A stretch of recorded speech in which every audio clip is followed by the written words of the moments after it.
As we get ready for another weekend of pro football, undoubtedly there will be hard hits. And those hits can lead to concussions. Two major figures from the 1985 Bears suffered brain damage. Could the NFL have done more to prevent it? Dave Savini has more in this CBS 2 investigative exclusive. Well, you know, it's all being exposed now. Emory Moorhead was on one of the most feared NFL teams of all time, the 1985 Super Bowl champion Chicago Bears.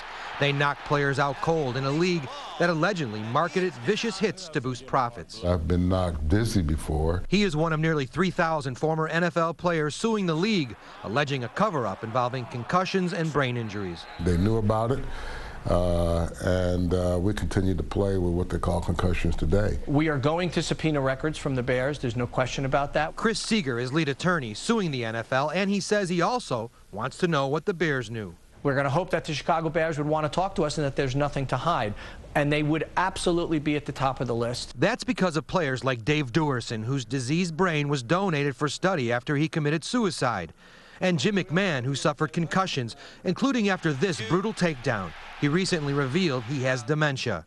Moorhead says Bears practices back then were often more brutal than games. They would be so illegal to do what they did today. I mean, our 84, 85, 86 team was built on intimidation. For now, only the NFL is being sued instead of individual teams because it oversees rules and safety, and even funded a committee from 1994 to 2007 to study brain injuries. But Seeger says during that time, numerous outside studies warning of long-term dangers were basically thrown aside. We're talking about a cover-up. We're talking about the NFL literally forming a committee and then sort of whitewashing the results of all the medical literature out there. He says, including this 2009 University of Michigan study paid for by the NFL, which found former players had a 20% greater chance of suffering from dementia, Alzheimer's, and other memory-related diseases.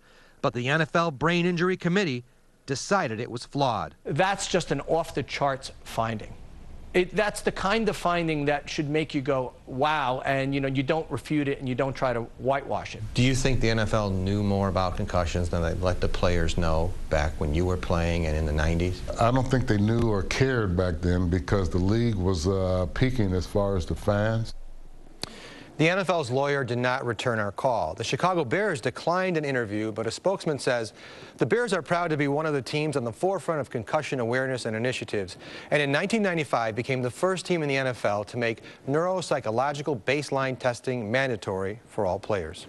We know, though, when did you know, what did you know, and when did you know it is an NFL problem right now. Right. But what's it going to take to perhaps make it a Bears problem? I mean, this is what we're talking about here. What would be that jump, so to speak? This lawsuit, when they start asking for records and they start subpoenaing records, they're going to go to the individual teams and they're going to see what those teams knew and whether or not it trickled back up to the NFL. It's a two-way street, NFL and the local teams in all the markets.